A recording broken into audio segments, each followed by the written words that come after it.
everybody, welcome back to Q-Tips. We are the Video Store Junkies, and we are back once again to bring you a few selections to watch over the weekend on streaming. And we're going to get right into this, and I will throw it over to Zachary. Well, Renee, first of all, thank you for going from worst to best, saving the best for last. I know our listeners appreciate that when you start with me. I know that's what you're doing. I have a theme today. And it's probably the most specific theme I've done so far on this podcast, because my theme today is recommendations of late aughts or early 2010s remakes by Alexandra Aja. I think it's Alexander Aja. I don't know. Anyways, which you might think is, wow, that's really specific. How many can there be? There are actually more than two. So I'm picking out two of my favorite today.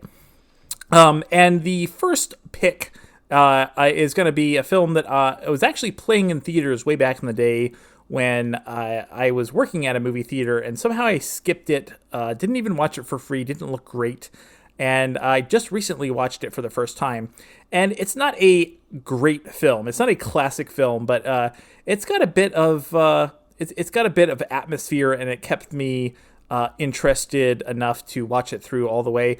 It's also got the acting chops of one Mr. Kiefer Sutherland, and this was around his 24 era, and he's still in kind of 24 mode in this movie, so it's kind of funny.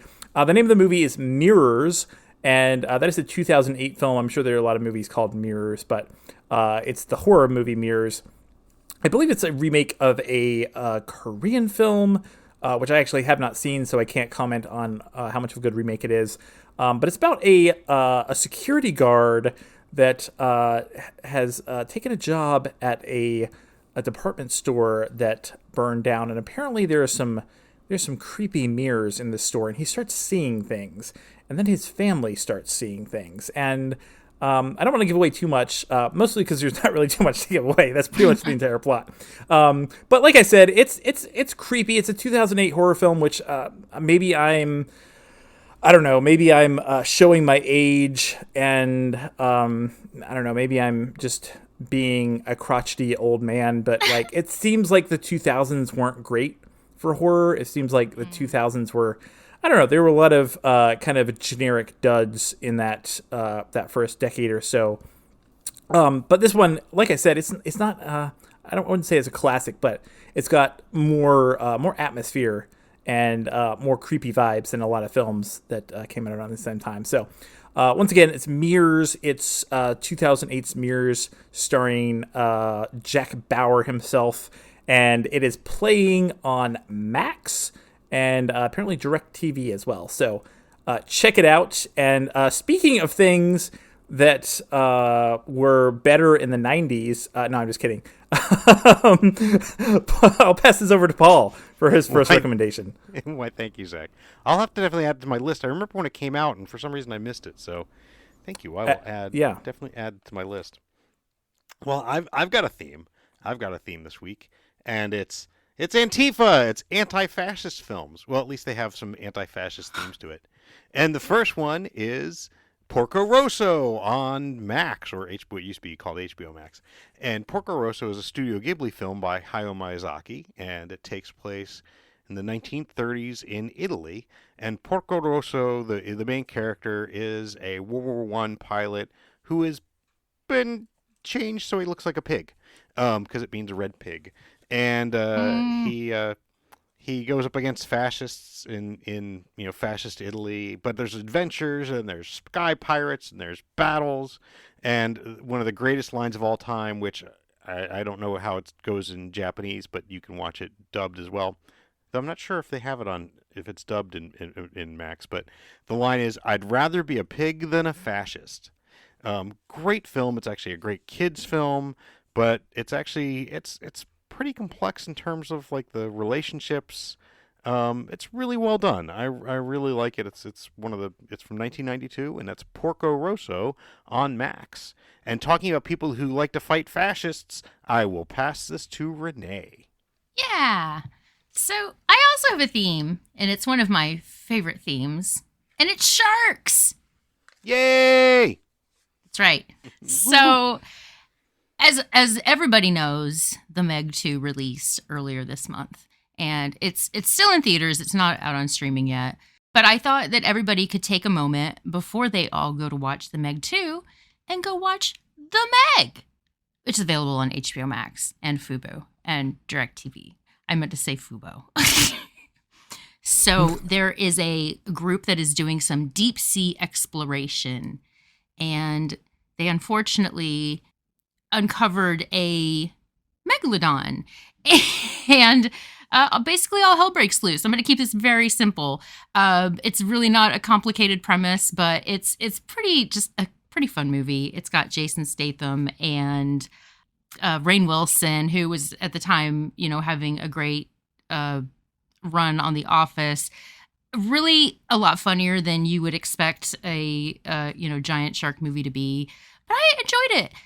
It is action-packed. It is like the Fast and Furious of shark movies. Just in like the first 30 minutes of this movie, so much happens. So anyway, this movie is called The Meg, and you can watch it on HBO Max and Fubo and DirecTV. And I'll pass this back to you, Zachary. Well, we have some synergy today, Renee. Not that we don't always have synergy, but my second pick, which is also a Alexandre Aja remake, is an aquatic themed horror film.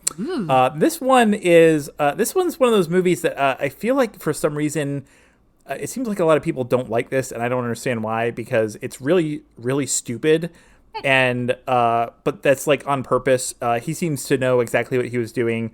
I'm of course talking about 2010's remake of the Joe Dante classic Piranha 3D. Of course, yes, this was in 3D back in the the 2 or 3 years when every movie had to be in 3D. This one it's got a great cast. You've got some smaller roles from people like Eli Roth. You got Paul Scheer. You got Richard Dreyfuss. You got Adam Scott, and you also have Christopher Lloyd and Ving Rhames. Just a really like fun cast. Like I said, it's kind of a dumb movie, but on purpose. Like this movie knows what it is, and it just totally goes all in on it. It's a lot of fun. I think that I think it would have been hard to like make a straight-faced remake of Piranha. So I think they probably took the right approach to this one. I also got to mention it features one of my favorite actors, most underrated actors, Jerry O'Connell as like a Girls Gone Wild type producer. Yes. And I'm not going to say anything, but it's got one of the greatest moments in 3D cinematic history, featuring let's just say one of his appendages. And that's all I'll say about that. So I love it.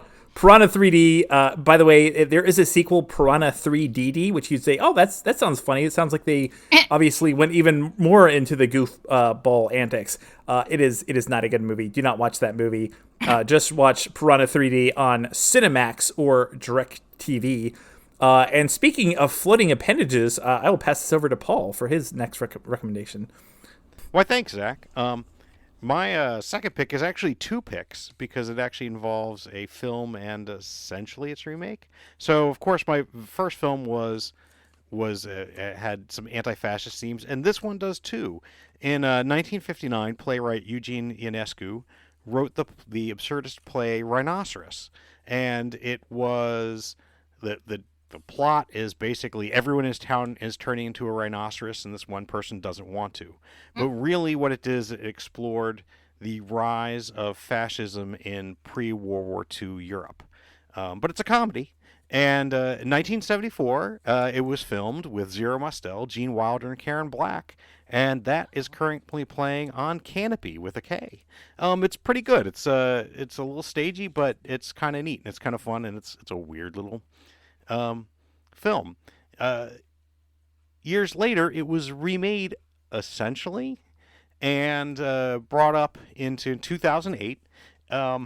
Honestly, it's not nearly as good, but it's definitely one that's it wears its politics on its sleeve when it has sleeves on, because sometimes it takes them off because it's zombie strippers. That's right. Zombie strippers, which is, I swear to God, is really based on Rhinoceros by Eugene Ionescu. In fact, Yeah, Robert Englund's character is named Ian Eskew, and the name of the strip club is Rhinoceros, and it stars Jenna Jameson, and Oh, yeah, Jesus. basically the strippers start turning into zombies, but the patrons really like it. And it definitely wears its early 2000s politics on its, like I said, on its sleeve. It's really not that good, to be honest. The political satire is way too broad. But how can you pass up a film called Zombie Strippers that's based on an absurdist play that deals with the rise of fascism in pre-World War II Europe? I can't. I have to recommend it every chance I get. Oh, where's it playing, Paul? Why? Where would it be playing, folks? But Tubi! I'm glad I was right. So you've got Rhinoceros playing on Canopy with a K, and then you can do a double feature and watch Zombie Strippers, that's with an exclamation point at the end, on Tubi. And talking about people who like to discuss the rise of fascism in pre-World War II Europe and absurdist plays by Eugene Ionescu, I'll pass this to Renee. That's true. That's my other podcast. We record on Sunday night. My next recommendation is also a fantastic work of art. This movie is just a masterpiece. It is when some researchers discover a colossal shark's tooth, and basically they've realized that there is a giant monster in the midst, and it is just taking everything down in its path, knocking boats down and attacking people, and it's just complete chaos. And it's great. It's also it's action packed, and it has parasailing and yachts and jet skis and John Barrowman. And yeah, this movie is called Shark Attack 3 Megalodon. Yeah, Yay. it's kind of terrible, but it has some really just amazing scenes in it that I feel like everybody needs to see. And you don't have to, you could like maybe watch it on fast speed if you're able to, or skip ahead if things get boring. But there is just some parts of this movie that I really do think people need to watch. So this movie is called Shark Attack 3, and you don't have to watch 1 or 2. You can just jump right into this. It's fine. You can watch this on Roku and Tubi and Popcorn Flicks and Freebie. So I guess that's it. And I suppose we should be making a special announcement that we are going to be changing things up at the end of our episodes because we keep getting copyright strikes. Can you freestyle rap about sharks? Sure. Sharks are in the water. They're really scary. Things are looking bad. They're looking real hairy. Here comes a shark, and I'm swimming in the ocean. I think I should be on the beach, covered in lotion. Oh my God! No, it's a shark. I got nothing. Please edit that out. That was amazing. I think that's our new theme song. Oh, okay. That was so good. We should though. look. If you get me some I was music, impressed. get me some music, and we will start composing a new theme song every single episode. Perfect. Tune in next time, folks, That's right. for the all new Video Store Junkies Q-Hips theme song. But you have to listen every time because each and every take is unique and special. That's going to be our new outro. We have to start saying goodnight now. Good night. Good night. Good night. For the weekend of August 25th, Paul recommended Porco Rosso on Max and The Rhinoceros on Canopy and Zombie Strippers on Tubi. I recommended The Meg on Max, Fubo, and DirecTV, and Shark Attack 3 Megalodon on Tubi, the Roku channel, Popcorn Flicks, and Night Flight. Zachary recommended Mirrors on Max and DirecTV, and Piranha 3D on Cinemax and DirecTV.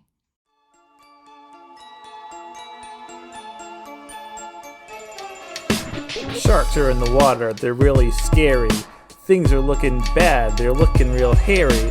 Here comes a shark, and I'm swimming in the ocean. I think I should be on the beach, covered in lotion. Oh no, it's a shark. Oh no, it's a shark. Oh no, it's a shark. Oh no, it's a shark.